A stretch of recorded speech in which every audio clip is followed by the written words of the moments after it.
गेल्या हंगामामध्ये विदर्भातील संत्रा हा बांगलादेशमध्ये निर्यात झाला नसल्यामुळे मोठ्या प्रमाणामध्ये भाव पडल्याने शेतकऱ्यांचं प्रचंड नुकसान झालं। ते दृश्य जर बघायचं असेल ना तर या झाडावर आपण बघू शकतो की जो संत्रा आपल्याला पाहायला मिळतात हा आंबिया बहाराचा संत्रा आहे आणि शेतकरी तोडला नाही। त्याचं प्रमुख कारण की संत्रा हा शेवटी 15,000 रुपये प्रति टनापर्यंत आलेला होता आणि शेतकऱ्यांना तो न तोडणं अशा स्थितीमध्ये गेलेला होता, भावाला परवडत नव्हता। त्यामुळे अनेक शेतावर आपल्याला संत्रा पाहायला मिळतात। शेवटच्या हंगामामध्ये तर शेतकऱ्यांनी बेभाव संत्रा विकला। त्यामुळे विदर्भातल्या शेतकऱ्यांची अशी सरकारकडे मागणी आहे की निदान यावेळेस तरी बांगलादेशमध्ये जो निर्यात होणारा जो संत्रा आहे गेल्या हंगामात त्यावर बंदी होती किंवा काही अडचणी होत्या ते प्रश्न सोडवावे आणि त्यासाठी शेतकऱ्यांच्या काही या विषयाला घेऊन मागण्या आपण त्यांना विचारूया। मला एक सांगे, आज सध्या काय भाव आहे? आता मृग हंगाम सुरू झालेला आहे, काय भाव आहे संत्र्याचा? 25,000 रुपये टनापर्यंत। हा परवडतो का तुम्हाला? हा तर परवडण्यालायक विषय नाही आहे हा, कारण की शेतीला जो संत्र्याला जो आपल्याला झाडाला पोसा लागते त्याचा जर खर्च काढला, एक तर आपलं शेतामध्ये कल्टिवेशन करणं आहे, त्याला खाद देणं आहे, फवारण्या करणं आहे, हा जो विषय खूप म्हणजे आम्हाला पैशांनी जास्त पडते। त्यानुसार रेट जे राहतात ते खूप मायनस राहतात। त्यामुळे संत्रा याला जसं आपल्या इथून जो बाहेर इकडे निर्यात होतो तर त्या निर्यातीसाठी सरकारने काहीतरी करायला पाहिजे या विषयासाठी। जेव्हा निर्यात होत होती तेव्हा संत्र्याला कसा भाव राहत होता?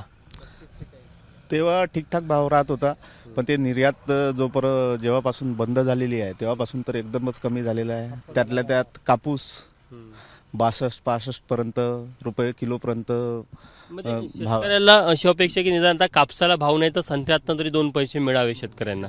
संत्र्याला तर पण मिळावे आणि कापसाला पण मिळावे, कारण कसं आहे बागायती शेतकरी कमी आहे पण कापूस उत्पादक शेतकरी खूप आहे या एरियामध्ये। जवळपास टोटली शेतकरी कापूस उत्पादक आहे, तर कापसाला सुद्धा चांगला योग्य तरी म्हणजे निदान नाही काही तर 9,000 रुपये 10,000 रुपये तरी मला अपेक्षा आहे। बरं ठीक आहे, मला एक सांगा, जेव्हा बांगलादेशमध्ये आपल्याकडल्या संत्र्याची निर्यात होते तेव्हा किती भाव मिळतो आणि त्याचा किती फायदा होतो तुम्हाला?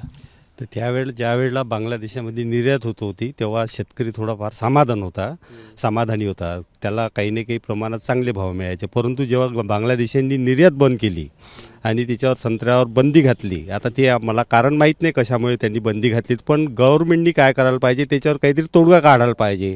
कुठल्या अजून बांगलादेश सोडून पण दुसऱ्या देशासोबतही थोडंसं कॉन्टॅक्ट करून थोडंसं त्याची काहीतरी आपल्या शेतकऱ्याची जे निर्यात होत होती ते अजून दुसऱ्या देशाला सुद्धा निर्यात करायची त्यांनी थोडीशी कोशिश केली पाहिजे। जर वाढली तर 50,000च्या वर भाव राहतो? भाव नाही तेवढेही नाही राहत, कधी कधी राहतो एखाद्या वर्षाला, पण 50,000पर्यंत अपेक्षा आहे शेतकऱ्याची। 50,000 रुपये टन जर गेला तर शेतकरी हा समाधानी असू शकतो। काय तुमचा काय विषय? जसं आपल्या इथे जो संत्रा उत्पादक आहे किंवा मोसंबी हे फळवर्गीय जेवढेही आहे याच्यामध्ये जसं सरकारने आम्हाला असं ग्रामीण लेवलवर जसं याच्यात प्रक्रिया करण्यासाठी प्रोत्साहन द्यायला पाहिजे, कारण की आमचा जो माल आहे हा मार्केटमध्ये जाऊन डाऊन रेटमध्ये जातो आणि त्याच्यावर प्रक्रिया होऊन जसं ज्यूस झालं किंवा ज्या काही प्रक्रिया होतात त्याच्यातून रेट जास्त मिळतात। तर यासाठी आम्हाला ग्रामीण लेवलवर काहीतरी गव्हर्नमेंटकडून असा विषय पाहिजे की आम्ही इथलाच माल इथे काहीतरी आम्ही त्याच्यावर प्रक्रिया करून विकू शकलो पाहिजे। तर आपण बघू शकतो की सध्या मृग बहाराचा संत्रा हा बाजारामध्ये यायला सुरुवात झालेली आहे। सध्याचे जे दर आहे ते 25,000च्या घरामध्ये आहे, पण जर का बांगलादेशला आपला संत्रा निर्यात झाला तर हे दर साधारण 40 ते 50,000च्या घरामध्ये असतात। त्यामुळे साधारण 40 ते 45% वाढ होते।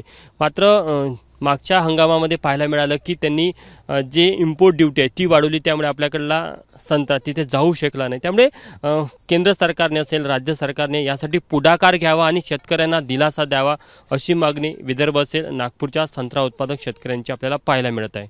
कॅमेरामॅन अतुल हेडेसह तुषार कोहडे, एबीपी माझा, नागपूर। एबीपी माझा, उघडा डोळे बघा नीट।